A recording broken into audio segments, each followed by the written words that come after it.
Assalamualaikum warahmatullahi wabarakatuh. Yang kami hormati selaku dosen pembimbing Ibu Dr. Neni Hermita, MPD, dan teman-teman yang kami sayangi semua. Baiklah, kami dari kelompok 3, yaitu dengan saya sendiri, Tria Ayu Latifah, dan rekan saya yaitu Nova Ramadini. Di video kami kali ini, kami akan membahas materi tentang efek gas rumah kaca, menipisnya lapisan ozon, dan dampak lingkungan global. Selamat menyaksikan.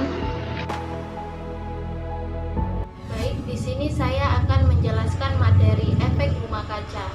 Sebelum mengetahui efek dari rumah kaca, saya akan menjelaskan pengertian dari efek rumah kaca itu sendiri.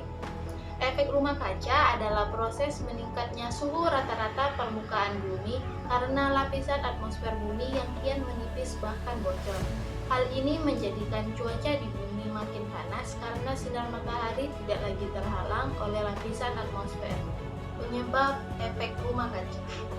Jika konsentrasi gas-gas rumah kaca makin meningkat di atmosfer, maka efek rumah kaca akan semakin besar.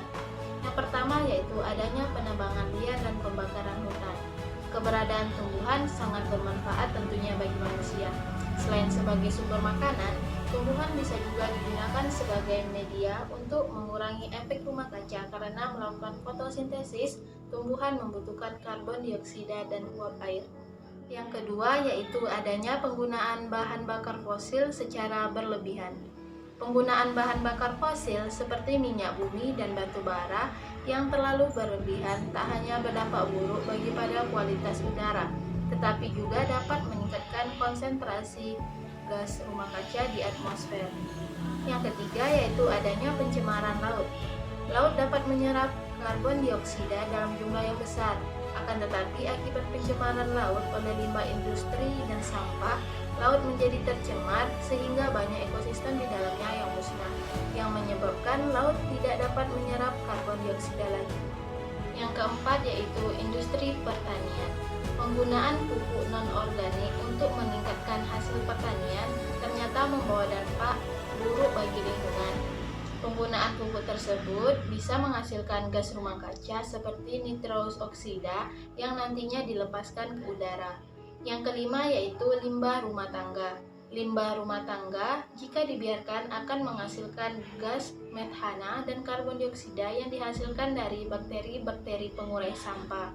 Yang keenam yaitu industri peternakan. Limbah industri peternakan seperti kotoran sapi ternyata bisa menghasilkan gas rumah kaca seperti karbon dioksida dan metana. Makin banyak limbah peternakan yang dibiarkan begitu saja, makin besar pula gas rumah kaca yang dilepaskan udara. Itulah penyebab dari efek rumah kaca. Selanjutnya yaitu ada dampak efek rumah kaca. Sebaiknya kita bergerak untuk menanggulangi efek rumah kaca yang berbahaya. Jika tidak, dampaknya makin besar dan mengancam kehidupan. Pertama, dampak efek rumah kaca adalah pemanasan global. Hal ini mengancam seluruh ekosistem akibat kenaikan suhu bumi. Dampak kedua adalah mencairnya es di kutub yang juga mengancam ekosistem. Mencairnya es ini menyebabkan kenaikan air laut sehingga menenggelamkan daerah-daerah rendah. Ketiga, laut akan makin asam karena konsentrasi gas-gas rumah kaca yang meningkat. Asamnya air laut akan mematikan terumbu karang ekosistem lainnya. Keempat, menipisnya lapisan ozon membuat sinar ultraviolet yang berbahaya sampai ke permukaan bumi. Itulah dampak dari efek rumah kaca. Jadi begitu banyak dampak yang dihasilkan dari efek rumah kaca tersebut. Dan seharusnya kita mempunyai cara menanggulangi meningkatnya efek rumah kaca tersebut. Salah satunya yang pertama yaitu hemat energi listrik. Gunakan pemakaian listrik seperlunya saja. Dengan begitu, kamu berkontribusi dalam upaya mengurangi pemakaian batu bara yang bisa menimbulkan emisi gas karbon dioksida di udara. Yang kedua, beralih dari pupuk non-organik ke pupuk organik. Untuk meningkatkan hasil pertanian, tidak harus menggunakan pupuk kimia atau non-organik. Cukup menggunakan pupuk organik dengan kadar yang optimal juga bisa membuat hasil pertanian melimpah. Yang ketiga yaitu menggunakan bahan bakar yang ramah lingkungan. Mengapa kita perlu menggunakan bahan bakar yang ramah lingkungan? Karena penggunaan bahan bakar ramah lingkungan masih jarang ditemukan di Indonesia. Adapun bahan bakar yang ramah lingkungan antara lain panel surya dan bahan bakar listrik. Bahan bakar tersebut dikatakan ramah karena tidak menghasilkan polutan yang berbahaya bagi lingkungan. Yang keempat yaitu mengolah limbah peternakan.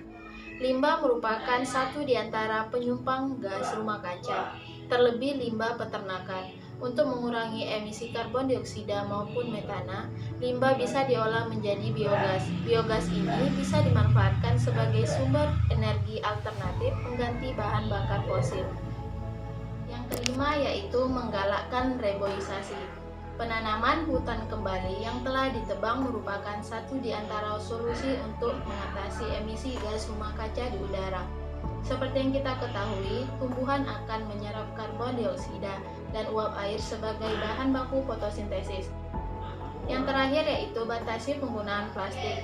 Mengapa kita harus membatasi penggunaan plastik? Plastik ini merupakan senyawa polimer yang sulit terurai di dalam tanah. Untuk mengurangi limbah plastik di dalam tanah, satu di antara cara termudah adalah dengan membakarnya. Nah, dengan pembakaran itu akan menghasilkan gas karbon dioksida dalam jumlah besar. Untuk itu, batasi penggunaan plastik dengan cara membawa botol air minum sendiri atau membawa tas kain saat berbelanja. Baik, itulah tadi cara-cara menanggulangi dari efek rumah kaca. Baiklah, di sini saya akan menjelaskan mengenai penipisan lapisan ozon. Penipisan ozon akan sangat berbahaya bagi semua makhluk yang ada di planet ini. Salah satu penyebab rusaknya lapisan ini karena penggunaan refrigeran yang berlebihan, yakni zat pendingin pada sistem pendinginan atau refrigerator. Ozon sendiri memiliki peran penting, tetapi terkadang dilupakan. Padahal ozon adalah lapisan pelindung kita dari radiasi ultraviolet atau UV berbahaya yang dipancarkan oleh matahari. Penyebab lapisan ozon menipis. Yang pertama, klorofluorokarbon atau CFC. CFC merupakan buatan manusia yang meningkatkan kadar penipisan ozon. CFC adalah suatu senyawa organik yang hanya mengandung karbon, klorin, dan fluorin yang diproduksi sebagai derivat volatil dari metana, etana, dan propana. CFC merupakan banyak digunakan masyarakat modern, bahkan dengan cara yang tak terkira. Penggunaan seperti kulkas, pembuatan busa, dan bahan pelarut kilang-kilang elektronik. Banyak ilmuwan khawatir bahwa banyak kimia CFC yang bisa digunakan sebagai media pendinginan dan gas aerosol menjadi ancaman lapisan ozon. Bila dilepas ke atmosfer, zat yang mengandung klorin akan dipecah oleh sinar matahari, sehingga klorin dapat bereaksi dan menghancurkan molekul ozon. Yang kedua, polusi kendaraan. Karbon monoksida yang dihasilkan oleh kendaraan juga mampu merusak lapisan ozon. Semakin banyak volume kendaraan, semakin banyak gas karbon monoksida yang dikeluarkan. Jika gas karbon monoksida banyak di udara, keadaan lapisan ozon menipis dengan cepat. Yang ketiga, polusi pabrik. Asap yang dihasilkan oleh pabrik juga mempengaruhi dalam kerusakan lapisan ozon. Gas yang dikeluarkan dapat merusak lapisan ozon dan mencemari udara. Bahkan limbah cair dan padat yang dihasilkan pabrik dapat merusakkan lingkungan. Yang keempat, pengundulan hutan. Pembabatan hutan atau pengundulan hutan secara berlebihan berakibat buruk pada kualitas udara di bumi. Gas karbon yang merusak lapisan ozon tidak dapat diserap oleh tumbuhan, sehingga tidak ada lagi penghalang untuk menyerap gas-gas tersebut dalam membantu mengurangi kerusakan ozon. Yang kelima, bidang pertanian. Penerimaan sinar UV pada tanaman dapat memusnahkan hasil tanaman utama dunia. Hasil kajian menunjukkan tanaman gandum mengalami penurunan karena sinar radiasi yang tinggi. Tanaman diperkirakan akan mengalami kelambatan pertumbuhan, bahkan cenderung kerdil sehingga merusak hasil panen dan hutan yang ada. Yang keenam, hewan. Radiasi yang tinggi juga mampu mematikan anak-anak ikan, kepiting, dan udang di laut, sehingga itu mengurangi plankton yang menjadi salah satu sumber makanan hewan-hewan laut. Kerusakan lapisan ozon juga memiliki beberapa langsung pada pemanasan bumi atau efek rumah kaca. Berikut dampak yang bisa terjadi jika lapisan ozon terus-menerus menipis. Yang pertama, menyebabkan kanker kulit karena tingginya radiasi UV8. Yang kedua, menyebabkan kanker mata. Yang ketiga, penurunan kesehatan. Hal ini disebabkan oleh adanya penurunan vitamin D di kulit. Yang keempat, kehidupan darat. Tumbuhan yang terhambat akibat peningkatan UV8 yang mengganggu rantai makanan. Yang kelima, mengganggu ekosistem, mengubah alur pertukaran karbon dioksida antara atmosfer dan biosfer. Yang keenam, biota laut rusak akibat peningkatan besar UV8 menyebabkan rantai makanan biota laut meningkat. Hal ini terus sangat mengancam keanekaragaman hayati dan ekosistem laut. Yang ketujuh, kerusakan material akibat paparan UV8 yang merusak bahan alami maupun sintesis. Baik, selanjutnya saya akan menjelaskan materi tentang isu lingkungan global. Sebelumnya, orang menduga masalah lingkungan global lebih banyak dipengaruhi oleh faktor alam, seperti iklim yang mencakup temperatur, curah hujan, kelembapan, tekanan udara, dan lain-lain. Belakangan orang mulai menyadari bahwa aktivitas manusia pun mempengaruhi iklim dan lingkungan secara signifikan. Ambilkan contoh, misalnya penebangan hutan, mempengaruhi perubahan suhu dan curah hujan secara lokal. Ketika area hutan yang hilang semakin luas, maka akibat yang ditimbulkan bukan lagi lokal, tapi sudah bersifat regional. Kenapa hutan ditebang? Tentu saja ada motivasi-motivasi manusia yang membuat mereka menebang hutan. Misalnya motivasi ekonomi. Untuk skala negara membutuhkan devisa untuk menjalankan roda pembangunan.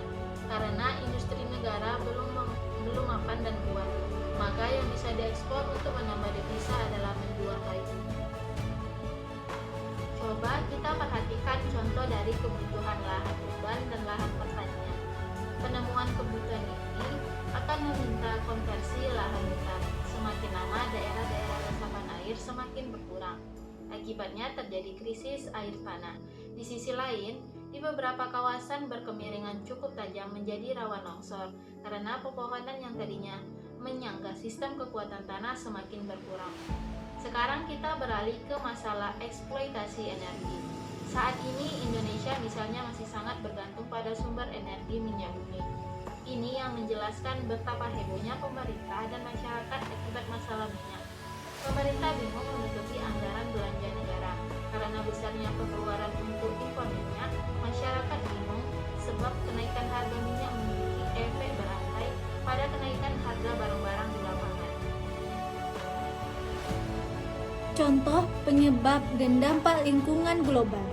Pemanasan global atau global warming pada dasarnya merupakan fenomena peningkatan temperatur global dari tahun ke tahun karena terjadinya efek rumah kaca yang disebabkan oleh meningkatnya emisi gas karbon dioksida, metana, dinitroksida, dan CFC, sehingga energi matahari tertangkap dalam atmosfer bumi. Dampak bagi lingkungan biogeofisik yaitu pelelehan es di kutub, kenaikan mutu air laut, perluasan gurun pasir, peningkatannya hujan dan banjir. Yang kedua, penipisan lapisan ozon. Dalam lapisan stratosfer mempengaruhi radiasi ultraviolet, CFC terurai dan membebaskan atom klor. Klor akan mempercepat penguraian ozon menjadi gas oksigen yang mengakibatkan efek rumah kaca. Dampak bagi makhluk hidup yaitu lebih banyak kasus kanker kulit, melanoma yang bisa menyebabkan kematian, meningkatnya kasus kanker pada mata dan kanker mata, menghambat daya kebal pada manusia atau imun. Yang ketiga, hujan asam. Proses revolusi industri mengakibatkan timbulnya zat pencemaran udara. Pencemaran udara tersebut bisa bereaksi air, hujan, dan turunnya menjadi senyawa asam. Dampaknya yaitu proses korosi menjadi lebih cepat, iritasi pada kulit, sensitifnya sistem pernapasan, menyebabkan pengasaman pada tanah. Yang keempat, pertumbuhan populasi. Pertambahan penduduk dunia yang mengikuti pertumbuhan secara eksponensial merupakan permasalahan lingkungan.